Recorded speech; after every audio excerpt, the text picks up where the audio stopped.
2024 really felt like the year of Ace Attorney. We got two fantastic collections released this year with the Apollo Justice Trilogy and the Investigations Collection, and combining that with the well-established Phoenix Wright Trilogy and the Great Ace Attorney Chronicles that came out like a couple of years ago. Every single main Ace Attorney game is available on most consoles for anyone to get into, including me. I had a passing interest in Ace Attorney like 2 years ago, and now I'm sitting here in 2024 having played every single game, and I want to talk about it. So that's what this video is going to be. This is an unscripted, just going unhinged, talking about the games, and just venting about stuff because it's just invaded my brain for the entire year, and I need to let it out. So let's go in order, starting with the classic Phoenix Wright Trilogy. This consists of the first game, Phoenix Wright Ace Attorney, second game, Justice for All, and the third game, Trials and Tribulations. In Japan, these are literally just Phoenix Wright Ace Attorney 1, 2, and 3. Now, technically, I've already kind of lied to you all. I played all of these games this year. These three I played like last year, but you know, it's a technicality. We don't have to worry about that. The title can stay, right? Well, I'm sure this comes as no surprise to anybody, but all of these games are absolutely fantastic. Ace Attorney as a series in general, I'd say is surprisingly consistent. Like, there isn't a real dud in the bunch, but that is especially true for the Phoenix Wright trilogy, which is straight bangers all the way through. So, let's just rip the band-aid off. S, A, B. Pretty straightforward. The first game in a series, I feel like, is usually either lauded as the absolute best or some kind of like, oh, you know, this is gathering its bearings, rough starting point to build up to something better. Phoenix Wright Ace Attorney is absolutely the former. It's a perfect arc with perfect characters delivered seamlessly, and it's the perfect gateway into everything Ace Attorney. If you're not in love with the series after the first game, I honestly would recommend dropping it because it's peak. It's already peak. If you're not appreciating peak right now, then I don't see how any of these are going to appeal to you. Obviously, Miles Edgeworth, best prosecutor, but honestly, that's fucking cheating. Like, it's not even fair. It's no contest. I'm still of the mind that Phoenix is our best main character, but you know, we're gonna talk more about that.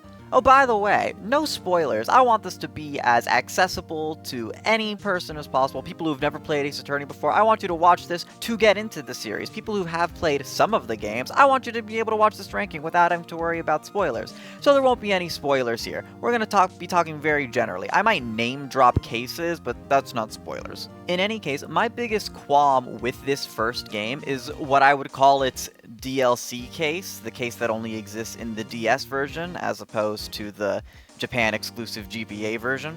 Rise from the Ashes, while it's a good story, it's got a lot of mechanics that I just didn't gel with, but I don't really like to count the DLC cases towards the ranking. I don't think that's really fair to the game, because it was originally designed with its core 4 cases, which are so perfectly done that Phoenix Wright Ace Attorney is absolutely peak, S tier, no problems. Whether or not you like Rise from the Ashes, I think is a whole separate matter. Trials and Tribulations is game number 3 here, and it's just the perfect resolution to Phoenix's arc, and especially in relation to his mentor Mia. And I'm just a sucker for a good ending. Like, the whole trilogy mentality really tees up the third entry to be so good, because it's just delivering on so much setup from 2 previous stories in such a satisfying way. And Trials and Tribulations' final case, ooh, it's so good. Oh, it's so good. Best villain in the series for sure, best final villain. One of the best prosecutors. In fact, I believe Godot is probably my second favorite prosecutor, just behind Edgeworth. Honestly, the only thing holding this game back from S tier is its 2 middle cases, the Stolen Turnabout and Recipe for Turnabout. Now, obviously, third case syndrome is a thing we can talk about with a lot of Ace Attorneys. These games are usually about 4 or 5 cases long. The third case is usually that awkward middle case. It kind of feels like filler. We're not handling the main overarching story too much. And, like, sure, I guess I still have a lot of fun with them. But when it comes to Trials and Tribulations, it effectively has 2 third cases. It kind of just has 2 filler cases. I know people love the Stolen Turnabout. People love Luke at Me. I love Luke at Me. But it's a filler. It feels like a filler case. The Stolen Turnabout, for the record, is the second case of the game, and in both the first and second games, the second case was a big story case, whether that be Turnabout Sisters or Reunion and Turnabout. So it was so out of left field for me to get to Trials and Tribulations and realize that the second case for this one wasn't really gonna be that. I think it's really out of place in the set, honestly. So yeah, if one of those cases was a little closer to the overarching story, or just wasn't there at all, I think Trials and Tribulations could very realistically make it into S tier, but as it is, it's an incredibly impressive A tier. And then we have Justice for All, a bit of an awkward middle child here. But you know, the second story in a trilogy is always sort of an interesting case, because oftentimes, you know, the first game wasn't necessarily designed to set up a sequel. They didn't know if it was going to be successful or not, so now they have to make a sequel out of these story elements that were purposely concluded, and also, now that you know that the series is worth sequels, you also don't want to be too conclusive, because you're probably going to make a third game after this. So Justice for All fits into this weird middle ground, and what it does with it is fantastic. I love the way the final case of this game challenges Phoenix's perceptions of being a lawyer. It's very well done. For what they had to work with, I think Justice for All is absolutely fantastic. But at the end of the day, this tier list, this ranking, is about these games in relation to each other. And yeah, Justice for All is not hitting those same highs that the first game or Trials and Tribulations is hitting. It's still really great. There's a lot I love about it. I love Francisca as the prosecutor, for the record.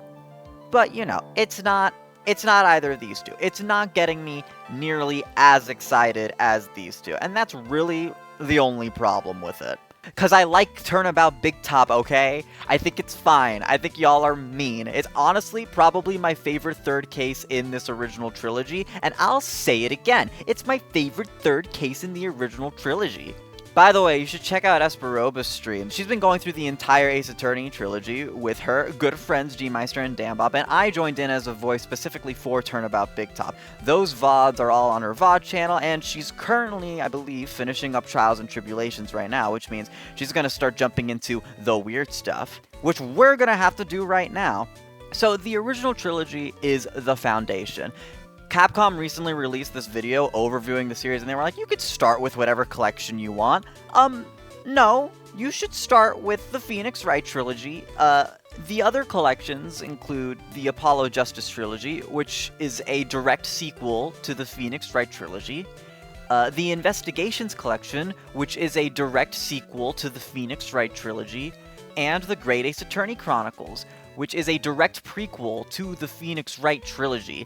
These games are all dependent on you having knowledge of the Phoenix Wright trilogy.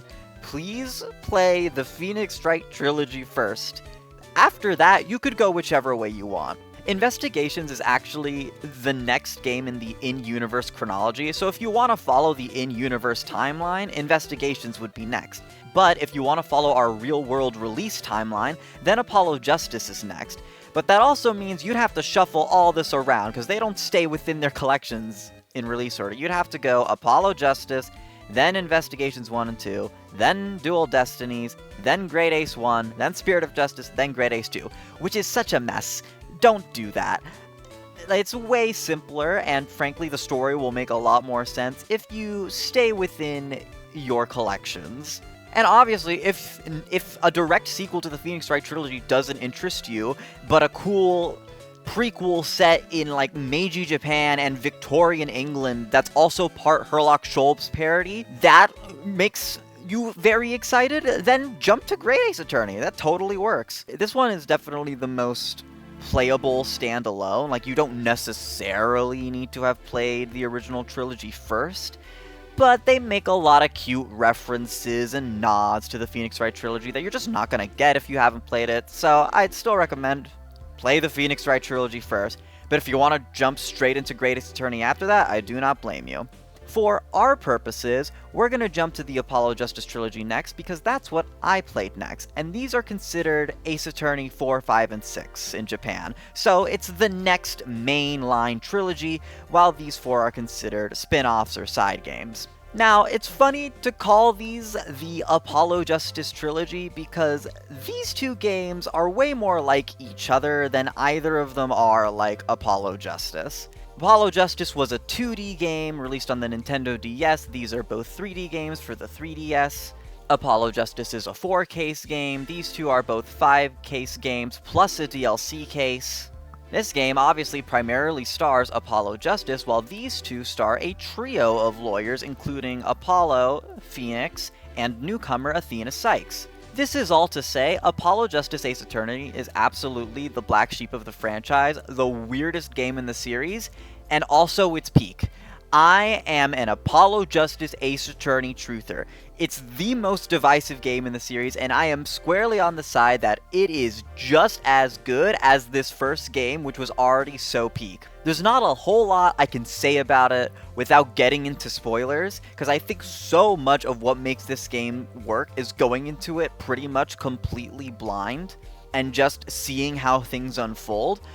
But I'll just say it is so refreshing to have a game like this that is so clearly, adamantly excited to evolve this world and evolve its characters, let them grow and change and go to interesting new places. Also, the 4th case of the game is great. I love literally everything about it, but again, can't really talk about it because of spoilers. Also, Clavier Gavin is my 3rd favorite prosecutor. He's great. So then that leads into this pair of games, Dual Destinies and Spirit of Justice.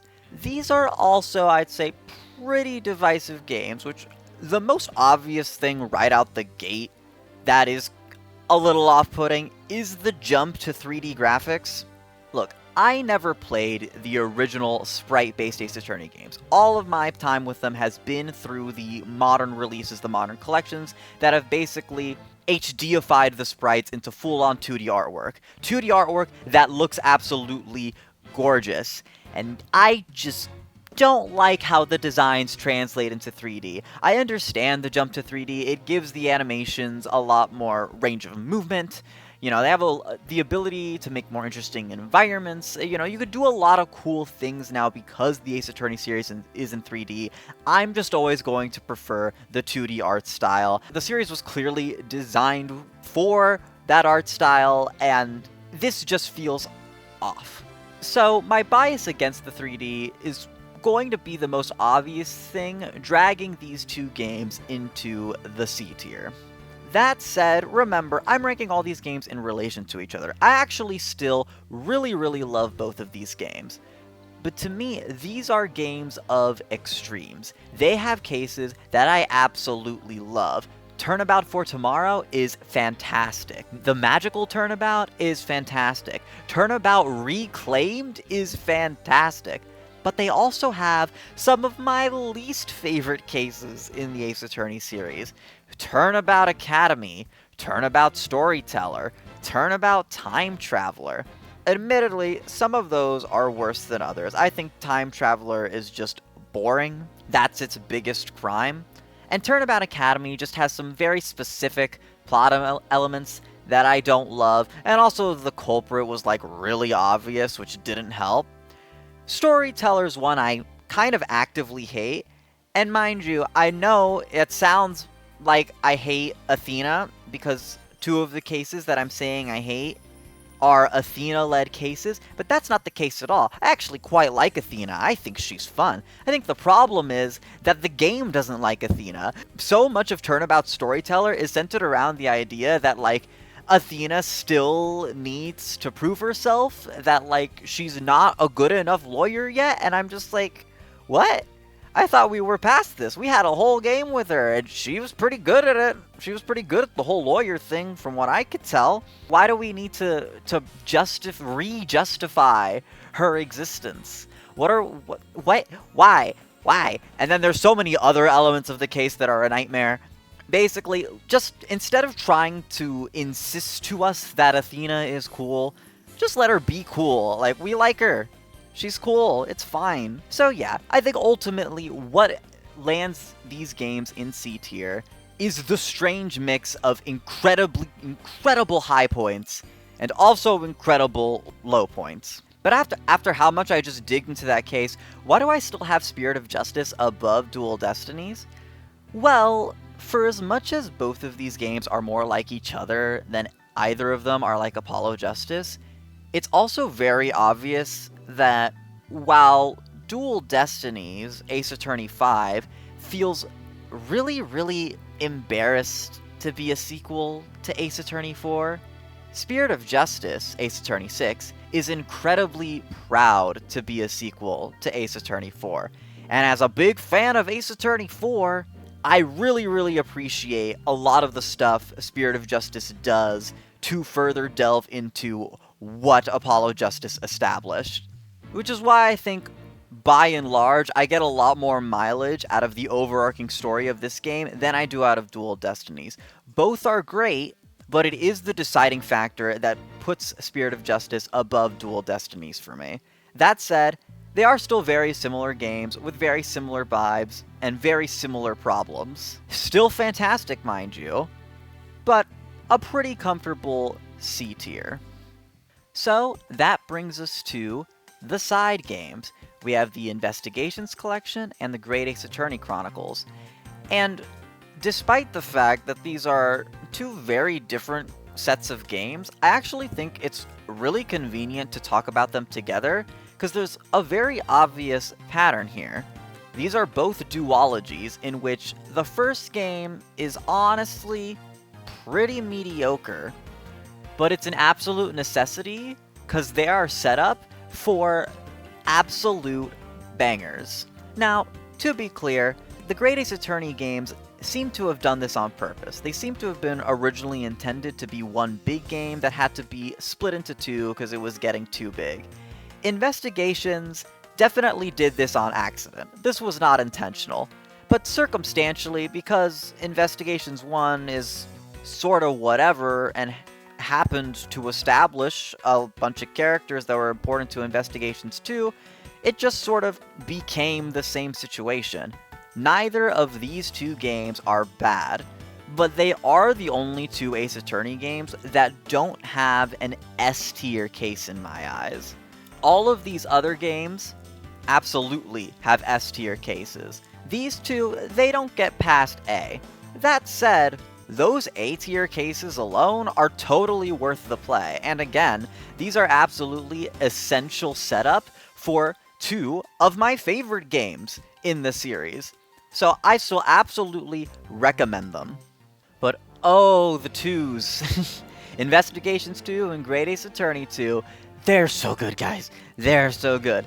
And if I'm saying they're so good, you're probably wondering why Great Ace Attorney 2 is in B tier. That's really just because it's a 3D game, and I still am a little biased against the 3D games. Additionally, I think Great Ace Attorney introduces some mechanics that I'm not huge on. There are multiple witnesses on the stand, there's a jury now, and to me, it just sort of overcomplicates the formula.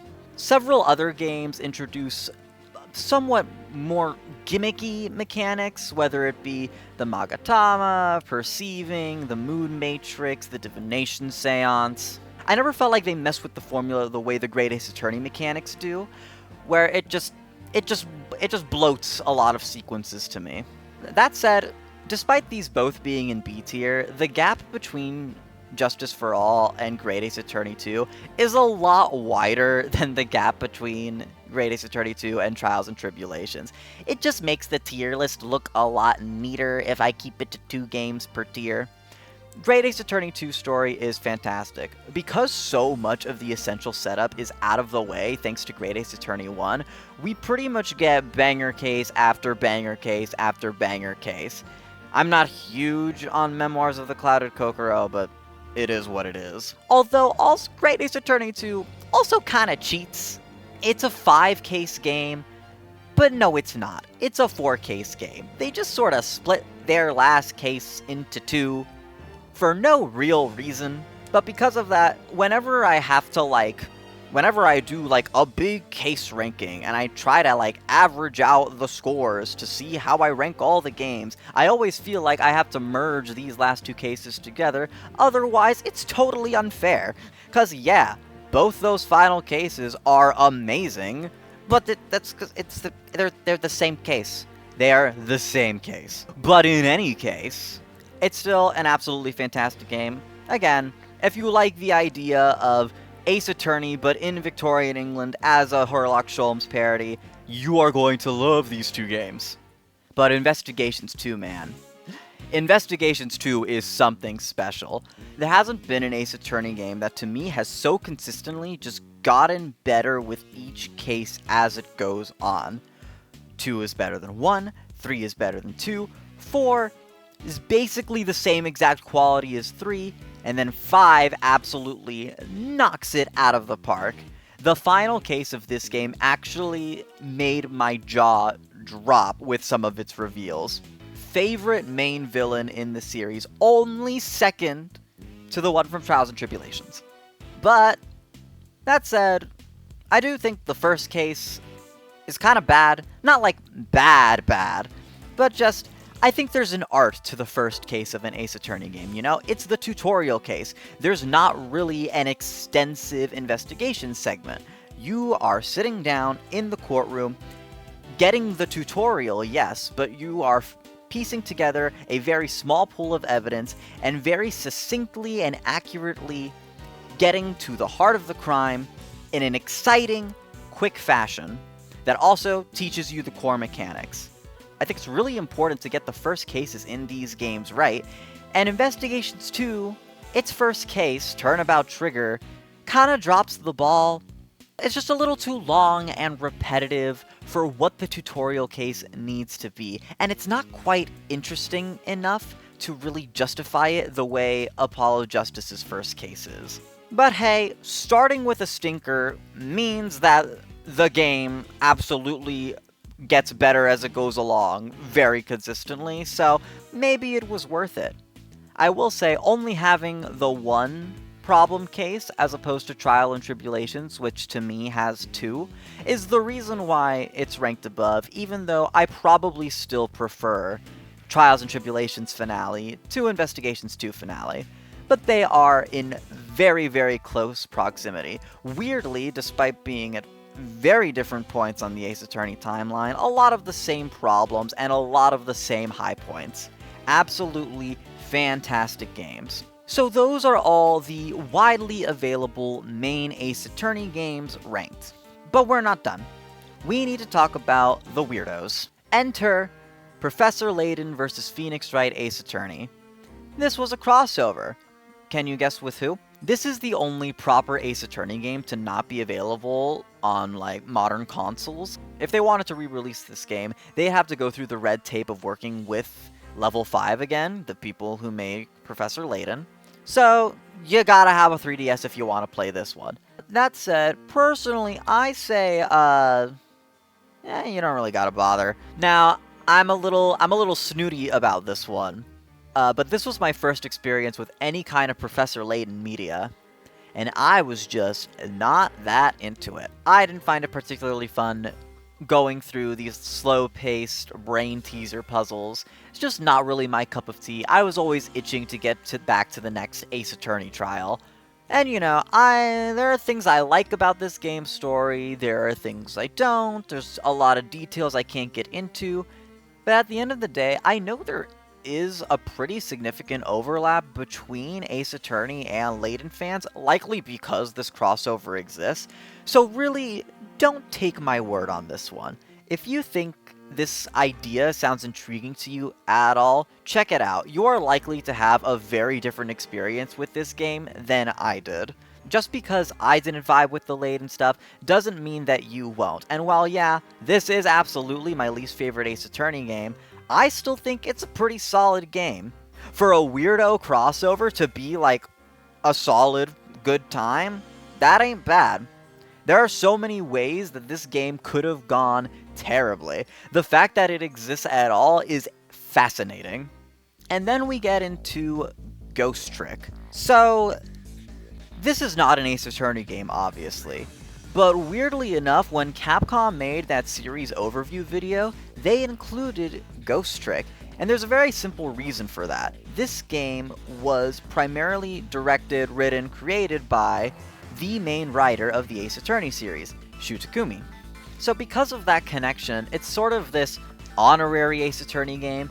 The presentation of the character speaking is honestly pretty similar to the way the investigations games handle it, with the 2D art on the sides of the screen with the text box on the bottom. A lot of the story, and especially the writing dialogue choices, feel very Ace Attorney coded.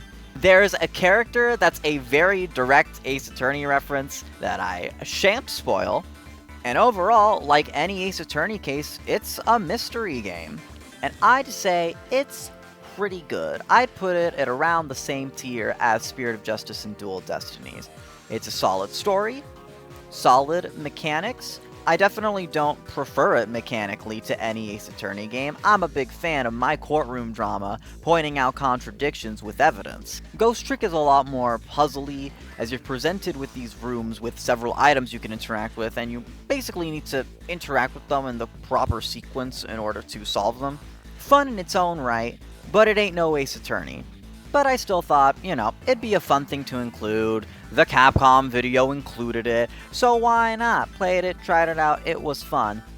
But I will say, in regards to Shu Takumi, who is the primary writer for the Ace Attorney series, I feel like so much Ace Attorney fandom and discourse that I've recently become aware of since having played all of these games is surrounding the main writers of the series. Shu Takumi did the Phoenix Wright Trilogy, Apollo Justice, the Layden crossover, and the Great Ace Attorney games. Meanwhile, Takeshi Yamazaki did the 2 Investigations games, as well as Dual Destinies and Spirit of Justice. So there was a weird little shift where all of a sudden, this other guy is now handling the mainline games, while Takumi's doing some spin-off stuff. And I feel like so much of the discussion surrounding this is painting Takumi as the perfect Ace Attorney writer that should return to being completely in charge of the series. And Takeshi's games are so much worse or whatever. And no, I disagree. At the end of the day, I've got a bunch of games from both writers on both sides of this tier list. And sure, Takumi's just got a lot more games to comb through, but I really don't think there was a substantial shift in quality in the transition between directors. The insanely high quality of Investigations 2 is proof to me that I care a lot more about the game that I'm playing and the quality of it than the person who happened to direct it. And I really just would like it if discourse surrounding that ceased completely, because I find it to be incredibly annoying. I don't know when Ace Attorney 7's gonna happen. No one seems to know when Ace Attorney 7's gonna happen. And I don't know who will be at the head of that project. But ultimately, Ace Attorney is insanely consistent. No matter who's at the helm, every single one of these games has been insanely fun to me. You are an exception, but again, I think I just don't like Layden. So whatever form Ace Attorney 7 takes, I have full faith that it'll be an incredibly fun time. And with that, I hope you had a fun time with this weird little unscripted vent about how much I like Ace Attorney. Again, I'm ranking all these games in relation to each other. I have 5 of these games in my top 50 games of all time. And it's a series that I really only sunk my teeth into in 2024. With the exception of Layden, all of these games are extremely accessible, and I'd highly recommend, if either you've never played the series before, get the hell on board, and also thank you for watching this insane rambling that probably made no sense to you. Or, if you've only played some of the games, finish out the set. It's totally worth it to explore the rest of this series. Is the rest of it as consistently highly regarded as the original trilogy? No. But if you ask me, they're all fantastic, totally worth playing, And frankly, I need more people who have played all these games so that I have someone to talk to about all the spoilers. I hold all of this knowledge about all things Ace Attorney, and so many of my friends have played like all but 2 games. Guys, pick up the pace. Please, I'm dying over here. I need to talk. Like, comment, subscribe, I guess. Also, if you're curious, these images might be like slightly spoilery, but not really. Here's my full case ranking. Here's my character ranking. Thank you for... Yeah.